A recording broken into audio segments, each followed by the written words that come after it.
I remember the sergeant telling me when I was down there, because it is terrifying when you get arrested.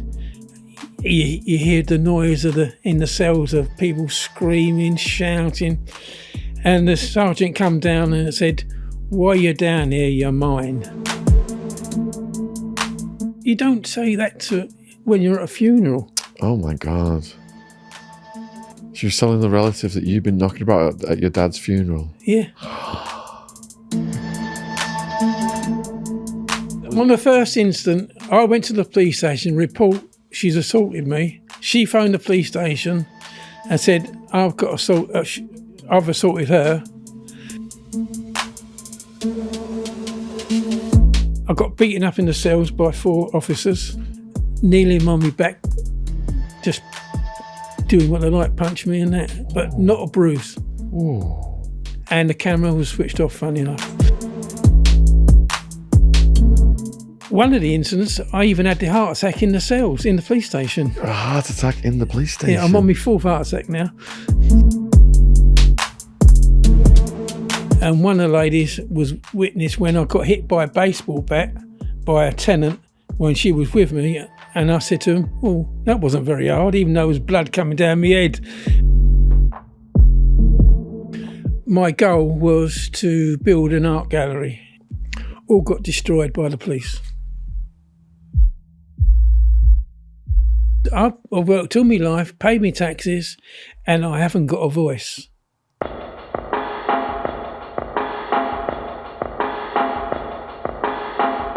So today we have got with us Mel and James, and Mel has been through it with the cops.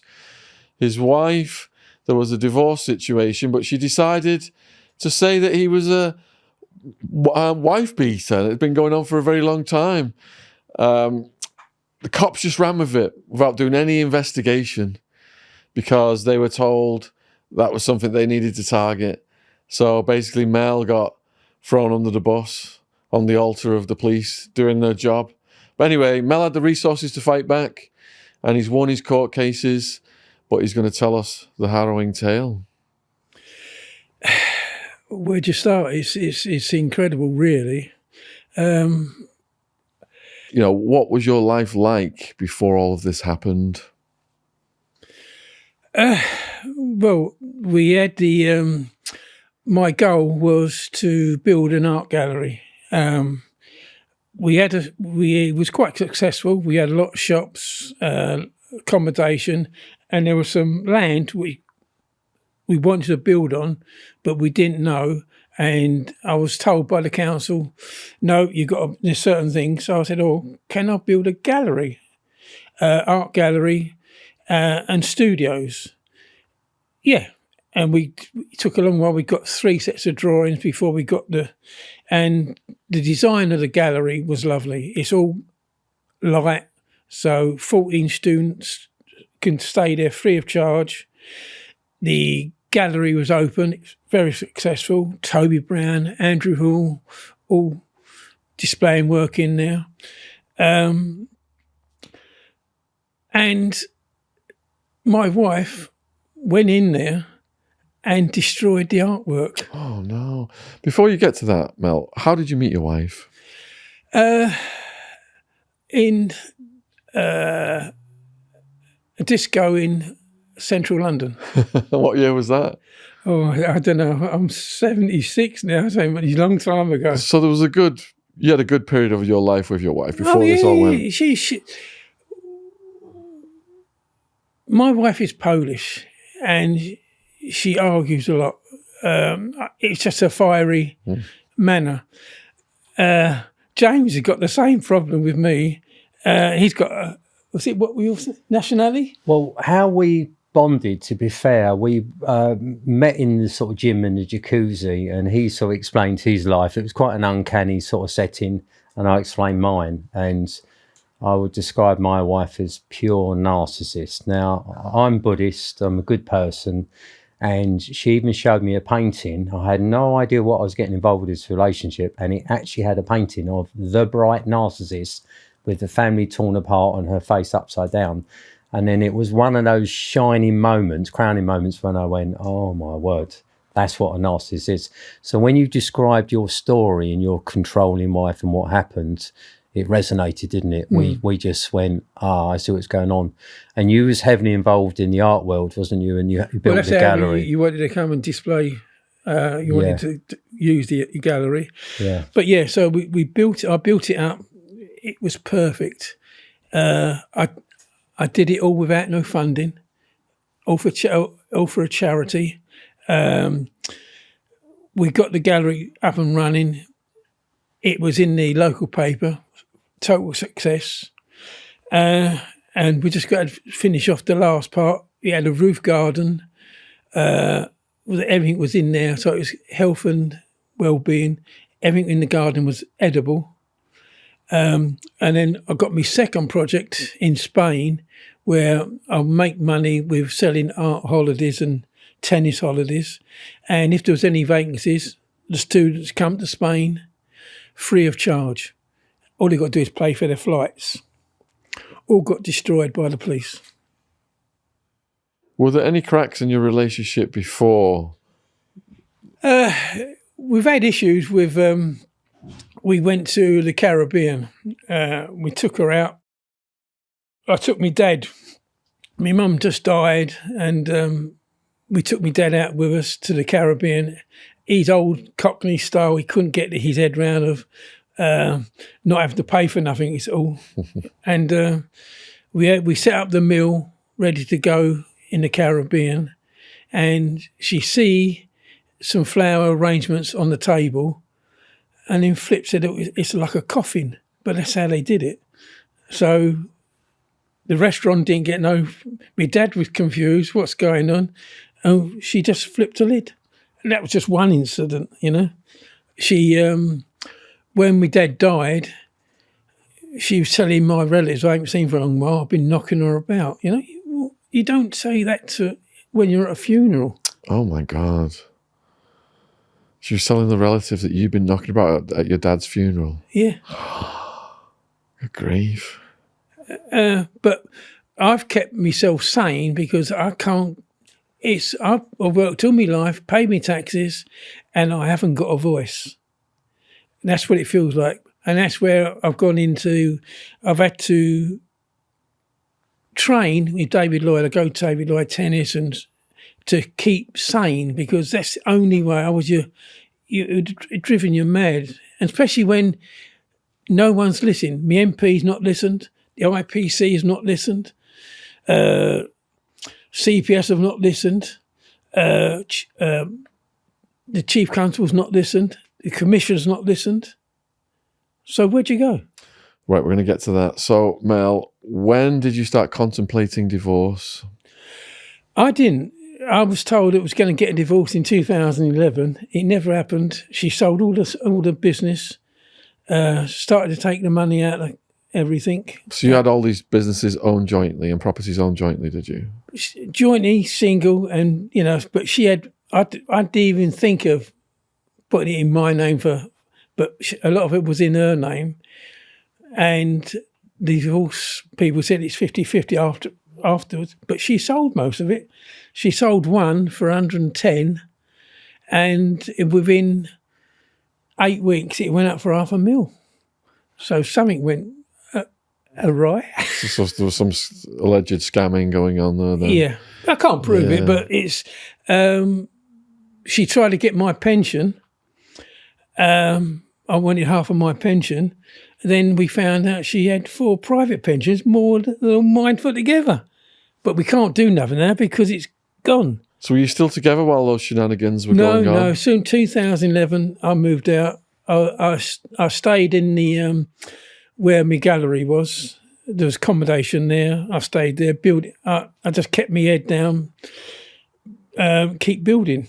You got people have seen stories of me. Well, I couldn't get any more money, so I've had to do it gradually by myself, working on my own, putting 5 ton of tiles on the roof. But yeah, I enjoyed it because I wanted to do that, you know.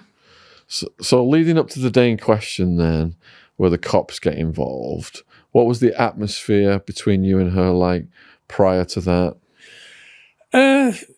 She's all right, but she's fiery. I'm very patient. I'm an expert of saying sorry because always causes problem with our tenants. We've got issues with. When I went to the first court day, I had me lie detector. I had 30 odd references to say are mainly women saying we wouldn't hurt a fly.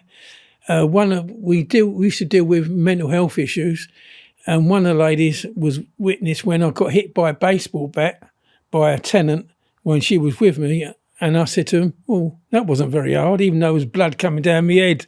And she said, "He doesn't retaliate, and didn't want to know. We had evidence that my son lied to help his mum, a written statement from the doctor. Nothing, And when you go, all they've done to me is taken her opinion to destroy someone, not investigate it at all." So let's slowly get into how the cops got involved. So on the first instant, I went to the police station, report she's assaulted me. She phoned the police station and said, I've assaulted her. What date was this? 6th of August, 2011, 9 a.m. So what had actually happened? She assaulted me. As I come out the house, she just come out and attacked me. Just to sort of interject, did you have any physical marks and stuff on you when you went to the police station? Yeah. Yeah, you did? Yeah. So were you scratched up or buttons popped off? Or? No, it was just scratch. Not a great deal, but, the nails go into you. Yeah. And there was blood. So there was physical evidence of that. You report it to the police. Yeah. Did they take any pictures of you or anything? No. They weren't interested? No. But then she simultaneously said you'd beat her up. Yeah. And then what happened next? There was no evidence whatsoever, no history of it. Then they take the statements, then you find out, I got beaten up in the cells by 4 officers. You did? Oh, yeah. All right, slow down then. So you've both reported each other. Yeah. And at that point, did the police come and arrest you? No, I was in the police station. You were already there reporting her. Yeah. So they just snatched you. Yeah, and said straight in the cells, and that's it. And you're alleging that 4 police officers beat you up in that period when I was there. Could you describe that encounter? I remember the sergeant telling me when I was down there, because it is terrifying when you get arrested. You hear the noise in the cells of people screaming, shouting, and the sergeant come down and said, "While you're down here, you're mine." And he meant that he could do what he likes to me. And that sticks in your head, doesn't it? It does. And you were a law-abiding citizen in your 60s, and must have been terrifying. Yeah. So what happened next? We looked at the evidence. I had the barrister.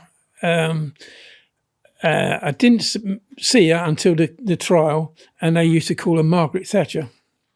And why do you call you? They said, "You'll know when you." And she just talks like Margaret Thatcher. And she phoned me the night before, and she said, "Don't worry, Mr. Pilgrim. I'll have your son's box in my hand within 10 minutes." And she did. She just destroyed, but what a waste of taxpayers' money.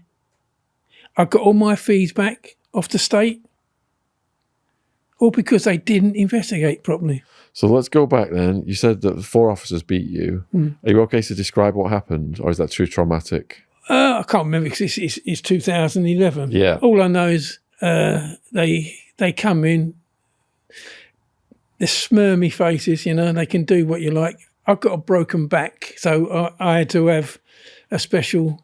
They didn't give me it at first of all, but the mattress, they had to give me a double mattress, kneeling on my back, just doing what they like, punch me and that, but not a bruise. Ooh. And the camera was switched off, funny enough. Of course it was, yeah. So were you in shock at that point? No, I'm very methodical. You go, how can I get out of this? You're looking at 4 years imprisonment, 2, if I'm good behaviour, what would you come out when you come out of prison? Like, you're going to be very angry person. So did you have the option to get bailed out at that point? They give me bail, and then I kept on getting rearrested because she was saying I was near the house. So I got arrested about 4 times. Good grief. Yeah. And each time I bang them in a cell, don't look after you. So, because I've got experience of this, as I suggested, dealing with perhaps, a difficult situation. Was there an injunction to stop you going around the house? Is that what she was imposing? Yeah, I suppose I not go. But Is it a restraining order? Yeah, but that makes sense. Where I'm working is the gallery, so I've got to be there. Yeah, that's my home. But but that was, I couldn't win. Whatever way, I couldn't win. So when did this first go into the court? In 2011. And what was that process like?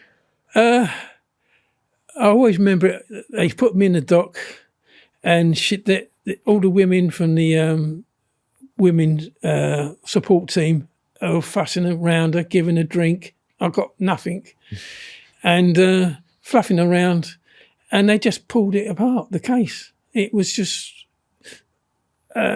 you got to see it to believe it. There was nothing there. Then they tried to get, well, would you take a lesser charge? Well, why? Why take a lesser charge when you ain't done nothing? If I took a lesser charge, the police say, well, he was guilty. And I would not do that. That's how they justify spending all the money. He's done something. We've got a lesser charge out of him. It's like bargaining, isn't it? Yeah. But we've got now a lot of people have been caught with Essex police. My doctor has put in complaints about it. One of the incidents, I even had the heart attack in the cells, in the police station. A heart attack in the police station? Yeah, I'm on my 4th heart attack now. What? What visit to the police station was that? What number visit? I can't remember now. It's about the middle one where... The middle one. She did the damage to the... I think she lost, and she did some damage. She slashed 20 chairs in the gallery with a Stanley knife. No. And I reported to the police. They didn't want to know. They said, go to your doctors. I went to her doctors. I waited 4 hours. I didn't want to get her in. I don't want to get my wife into trouble or my son. I waited in the doctor's surgery, Pall Mall surgery. The manager come out with 2 heavies and said, if you don't leave the surgery, we'll call the police. So where's the backup there to, she's got severe, someone slashing 20 chairs with a Stanley knife. I'm just grateful it wasn't there. So you go to the cop shop, and what was the circumstances of you having a heart attack? Trying to report it, and that's the only good thing the police have done, because I didn't know I was having the heart attack. And the officer said, I think we better call an ambulance, because my face must have gone down one side. It's laughable now, but it's... Did they not sort of push you a little bit in there to provoke you when you had the heart attack? No. I was just giving the... Giving the statement? Yeah. Okay, yeah. And it's very stressful. Every time I do it, it's stressful, someone's artwork being slashed and done things, it's horrible. Yeah. So you had to keep going through the court process. Yeah. And how did it progress? Well, we went to the second one where I had a new barrister, a young girl just came out of university, and I thought, she's not going to be strong enough. And I don't know if you remember Perry Mason. I did my statement. The barrister tried to keep badgering me to say things, and even the judge went, "You're flogging a dead horse. He keeps repeating himself. Don't try and make him say things he's not." And I said, well, I keep repeating myself because you keep asking me the same question in a different way. Anyway, the police officer, PC King, gave his evidence.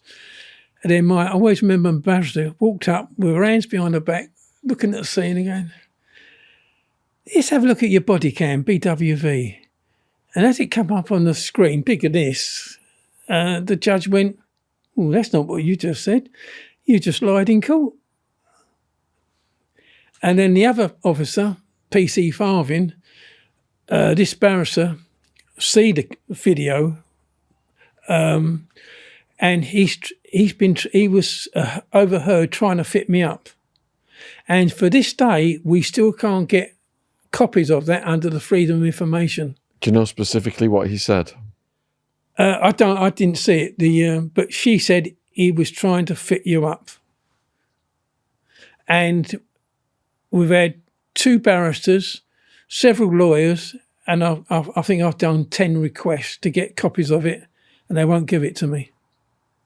Why do you think they had it in for you so much? Was there any historical... When I was doing the building, we had a lot of issues with youths, and that's the only thing, because I used to keep moaning to the police saying, look, then we had a local police officer come round, it kept it down, then they lose him, then we had the kids back in again, the drugs and all that, and I think they see me as a moaner, and that's the only reason. I've got no history of anything, clean as a whistle. So going through these court processes then, what was your emotions like? I'm quite strong. If you let it get to you, you've finished. I'm telling the truth. I know I'm telling the truth. Someone's lying, and the truth always comes out. But I thought I would have got the people on my side, which you should be looking after the public, not just me. But there's no one in the public, as a CPS, police authority. No one's there to cover the police. The police can do what they like to you, and it could happen to anybody. And they suffer no consequences when they're wrong. Yeah, and the officer King got promoted. And PC Taylor, when we was doing the house, he couldn't be bothered to couldn't be bothered to do it because he was doing the exams for his sergeant's thing. See, earlier on then you said you had a son, was it, with your wife? Yeah. So what's your son's attitude to this? Well, he's got mental health issues. I've seen his, and I can't just read his report. Christopher Mayer is his doctor, and he did a report on my son, and when I read it, I break down because you can't recognise him. But he had a lovely girlfriend, and she started to beat her up, and he even had to go at her dad, I think. Anyway, they was always talking, I'm a wife beater and all this to her, and she said, well, I've known Mel now for 2 years. He's helped us because I helped him doing the shop. I can't believe it, and it's his ex-wife's pushing his son to be on her side. Anyway, when I spoke to her, I said, look, I'm in court, and she said, well, no, Adam admitted in the doctor's surgery, lying to the police to help his mum. And you tell the police that, show them it, don't want to use it as evidence. Now, what more do you have to do? Evidence after evidence, and I'm one of these people, methodical, put a list, what they got against me, what I got against them. It was 0-10, but they still convict me. With other family members, was there attempts made to turn other people, family and friends against you? No, I tried. If we get a divorce, it happens. A lot of people can't stay with their wives. It's between me and my wife, not my son or my daughter. But it's like it's gone 2 ways. My son's gone to my wife, my daughter's stayed on my side. They even put me on the not to see my grandson. You tell me how that works. And my daughter said, no, he's seeing, I've got a better relationship now with my grandchildren, my daughter, than ever before. We're training my granddaughter, coaching her to tennis. She's on level 3 on the tennis, which is good. But yeah, they didn't. And there was 4 people in our family. The police have never interviewed my daughter. She's on your side. Yeah, So how many court cases were there? 3. And who won them? I did. All 3? All 3. Well, say it was 2, and they pushed me for the 3rd one. But I think the CPS realised, I think we got it wrong. Because it went right to the court. It took about 3 months to go to court, and they pulled the plug on it. So how did it feel to win those cases? Was it a pride victory? No, it's just relief. You know, Relief. when you think you could be going to court, a prison, it's not a good feeling. But as I say, I'm very strong. James, as you know, I play tennis. I fight for every point. I'm a fighter. But you can't fight, and every time you lose, it's impossible. The law of averages say you've got to win 1. So you go through all of those, right? And you win them. Was it exhausting for you? Relief. Relief. You know, because you think, it's over. But you go, surely they've got to say, sorry, we got it wrong. They will not say sorry. And they still think I'm guilty. Yeah, they never back down, do they? No. No. And are they, have they completely left you alone now, or is there still... I'm terrified of going out in Essex because I know they're going to fit me up with something. Yeah. But now he looks corrupt. He's been caught with, everyone wants him sacked now. He's a very political officer of chief and constable. My case was political because at the time there was a lot of men killing their wives, partners killing their wives. I just come along at the wrong time, and they've actually destroyed me. Yeah. I come across that myself when we were talking that the lawyers are trained. There's no more legal aid. So the first thing a lawyer do is, how can we get legal aid? They will use the word violence. I come across as myself. I mentioned I'm Buddhist and martial artist, but I'm so well trained I wouldn't be wasting my time against what I explained to you in the car coming up. But yeah, they will use that as an angle to fund or facilitate the case. That's what they do, don't they? And that's what you got. Yeah. Yeah, they sort of fitted you up from what I understand of it. Yeah, yeah. And what year did you finish all these cases? I think it's got finished. We got the divorce through. I got the house through. She didn't respond. She broke 3 court orders she's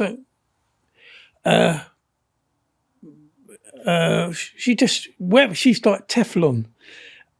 The knock-on effect what I've gone through now, the tax she didn't do. Now, the tax man's taken 70% of my pension because she never paid her tax, but it's come off of me. That was to do with a company, yeah, and they were due to do a tax return. She has a habit, as he says, everything he tells me, she just ignores every single court order. She had to file the tax return for the company, and rather than her deal with it, they deducted, did you say 70% of your pension? 70% of my pension. So it's a knock-on effect for you all the time, isn't it? I've got neighbours now she had issues with a funny of a policeman.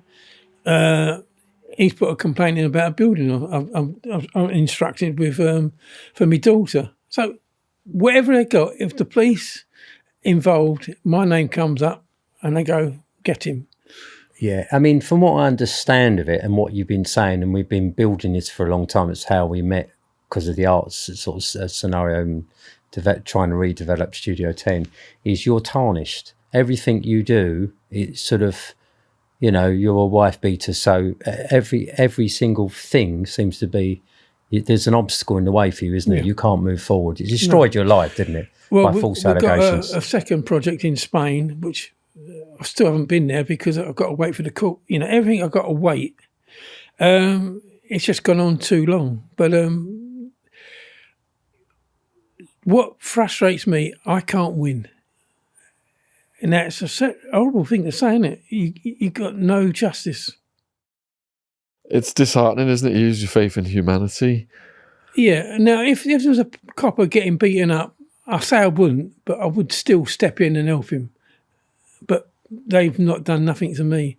But one of the reasons I found out why the police have lied, PC King straight away puts in on his form compensation. So how many times has he done that? He might only get to a couple of £100, but that couple of £100 has destroyed an art gallery.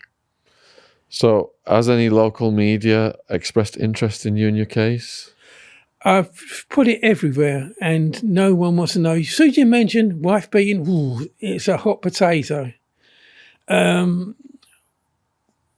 only way I can get it out is to take the to the court. And it's a 5-day trial on the 1st of December. I can stand up, say my speech. No one's going to stop me. No lawyer's going to stop me. And let the public see the police are corrupt to the hilt. So is that something that you're going to do? Oh, yes, but it's already, yeah. But we've only brought it forward now to get to you because of has been caught with his hand in the till, being political wrong. Everyone wants him sacked. Well, it's a hot potato at the moment, isn't it? Because of the anti-FIFA and sending in the crowds, and they're suggesting he's politically biased now, which is why he was really pushing to have this interview, because you were literally hitting a stone wall, wasn't you? Yeah. You did the false allegations, the gallery that you set up that went under, and what you've lost is just ridiculous. You know, money don't bother me. I've told my lawyer. He said, "Well, you got to put compensation in." I said, "No, we had to put you had to put a figure in, so I put £1." I said, "I want justice," and he can't be any honest than that. Yeah, it's true, because I've pushed him because the full nature of this story, I think you had, was it 42 houses between you? Something like that. There was quite a few. Yeah, so 42 houses. Imagine. No, 32. 32. It's still a big number. Do you know what I mean? He was very successful. He's very good at property. And I said, what does your wife know about property and what's she like in? And she's an ex-lawyer, is that correct? Yeah. Yeah. And what she did train to a lawyer. What she did, while the divorce was going on, she decided the lawyers delayed the case and played for time, and they disposed of the assets through offshore. And I said to him, yeah, so when I've looked into this, I understand it. If you go through a divorce case and you divide up your assets, it has to be done in an honest fashion, and it should be full disclosure. You can't hide things, yeah?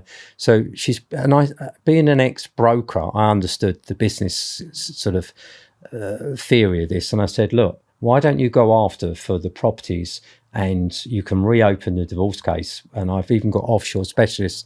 And he said to me, no, that's not what I want to do. I just want compensation and justice because you felt you possibly would go to prison for 4 years. That's pretty much it, isn't it? Yeah. On false allegations that we feel. But if someone does false allegations, you Google the law, that person has done a criminal act. Is it perjury? Yeah. She's done it 3 times. So you go, that's one of the questions I've asked the police. They won't answer it. You go, why didn't when you took me to court, why didn't I meet the criteria to take someone to court? Won't answer me. Why won't you give me the freedom of information pack? It come out with excuses all the time. Oh, it's been dealt with. And as I said, you're labelled and tarnished. It doesn't matter what you do. They just dismiss him and say, you know, they're labelling him as a wife beater when there's no evidence of that. They're all false allegations and witness statements to prove it. When we sold, I had property stolen from me. I found it after a year. I reported to the police, Inspector McQuaid and another officer. We ID'd it, the property, did nothing. It goes on and on and on. If we get a good, if the press start getting hold of it, I think the press will have a field day. They just tear everything apart. It's corrupt right the way through the bottom to the top. I don't blame my wife because she's got mental health issues. I blame the police. We've got evidence now. We've got 5 officers, one on camera trying to fit me up, one in court, PC King, that lied in court. And when we went to, when he gave the evidence to the judge, and then my barrister come along behind us, and she didn't ask him a question. She just said, "Let's have a look at your BWV." As it come up, the judge went, "Well, that's not what you just said. You've just lied." Then we got the first police officer, PC Nash, said it's the worst case of wife beating she's ever seen. It just goes on. I could not win. And what we've been trying to do is, I was told by a lot of friends, you've got to complain about it.